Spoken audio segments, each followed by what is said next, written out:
السلام عليكم ورحمة الله وبركاته. أعوذ بالله من الشيطان الرجيم. بسم الله الرحمن الرحيم. محمد رسول الله والذين معه أشداء على الكفار رحماء بينهم. صدق الله العظيم. মহানগর কর্তৃক আয়োজিত ইসলামী আন্দোলন বাংলাদেশ কর্মী সমাবেশের সম্মানিত সভাপতি এবং বিভিন্ন রাজনৈতিক দলের সম্মানিত মেহমানগণ এবং ময়মনসিংহ সদর সহ ময়মনসিংহের জেলা উত্তর এবং দক্ষিণ থেকে আগত আমার সহযোদ্ধা ভাইরা, আপনাদের প্রতি আন্তরিক শুভেচ্ছা। খুব বেশি কথা বলবো না, আলোচনা প্রায় একই আলোচনা বারবার ঘুরে আসছে।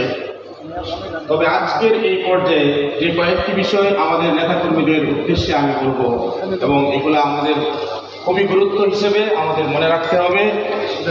বারবার ইসলামী আন্দোলনের যে গত ফ্যাসিস্ট সরকারের আমলে যে নির্যাতিত অবস্থান, সেটা আমাদের অবশ্যই মনে রাখতে হবে। আমাদের বরিশালের নির্বাচন থেকে শুরু করে সারা বাংলাদেশে যে সমস্ত ইউনিয়ন পরিষদ, উপজেলা চেয়ারম্যান নির্বাচন এবং স্থানীয় সরকারের সমস্ত নির্বাচনে আমাদের প্রার্থীদের উপরে যে সমস্ত জুলুম হয়েছে, সেগুলো আমাদের আজকের ইতিহাস হিসেবে মনে রাখতে হবে।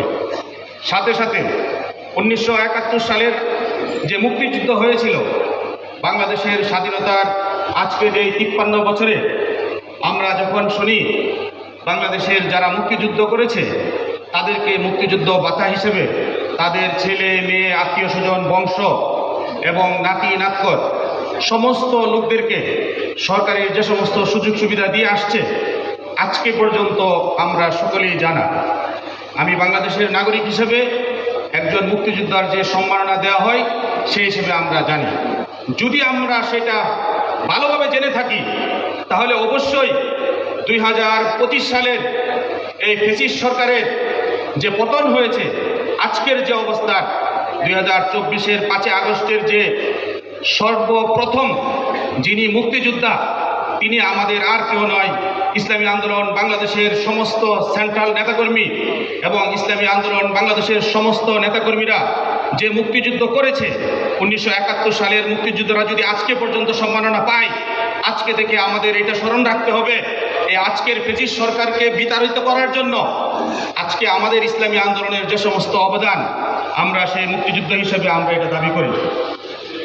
এবং সাথে সাথে সামনের যে নির্বাচন আসছে, সেই নির্বাচনে আমি অ্যাডভোকেট জিল্লুর রহমান ময়মনসিংহ 1 আসন থেকে প্রার্থী হিসেবে আমি দাবি করছি। আমরা নির্বাচনে শুধুমাত্র খাদেম হিসেবে কাজ করব। সাথে সাথে আমরা যে কথাটা বারবার রাষ্ট্রীয়ভাবে আলোচনা হচ্ছে ইসলামী আন্দোলনের পক্ষ থেকে এবং সমস্ত ইসলামিক দলগুলোর পক্ষ থেকে যে আলোচনাটা আসছে, আমরা খুবই অল্প সময়ের মধ্যে হয়তো ইনশাল্লাহ আমরা আশা করি যে ঐক্য হবে। সেই ঐক্য মধ্যে আমরা ইনশাল্লাহ ইসলামী আন্দোলন সহ বাকি ইসলামিক দলগুলো আমরা একসাথে কাজ করব। সাথে সাথে আমরা অবশ্যই এইটা দাবি করব, উল্লেখযোগ্য যে সমস্ত বিষয়গুলো সংস্কারের, সেগুলো যতক্ষণ পর্যন্ত সংস্কার না হবে ততক্ষণ পর্যন্ত আমরা অবশ্যই নির্বাচন চাই না। আমাদের এই বিষয়টা অবশ্যই মাথায় রাখতে হবে। একটা লিগ্যাল, একটা ইলিগ্যাল অবশ্যই একটা। যিনি আল্লাহকে সেজদা দেয়, যিনি আল্লাহকে সেজদা দেয় না, সে অবশ্যই কখনো দেশের জন্য ভালো কাজ বয়ে আনতে পারে না। এই 53 বছরে বাংলাদেশে যে সমস্ত বদমাইশ নষ্টরা, সচিবালয় থেকে শুরু করে একদম ইউনিয়ন পরিষদের সচিব পর্যন্ত, সাথে সাথে তহসিল অফিস অর্থাৎ নাইব অফিসের যে সমস্ত ক্লার্ক বদমাইশ, এরা ঘুষ ছাড়া কাজ করে না। উল্লেখযোগ্য সংস্কার যদি ছাড়া আবার যদি অল্প সময়ের মধ্যে নির্বাচন হয়, অবশ্যই আমাদের জন্য ভালো কিছু বয়ে আনবে না। আমাদের এই বিষয়গুলো খেয়াল রাখতে হবে। জাতীয় নেতৃবৃন্দ আজকে এখানে আছেন, ইসলামী সমমনা দল, ময়মনসিংহ জেলার সমস্ত ইসলামিক দল নেতারা আছেন।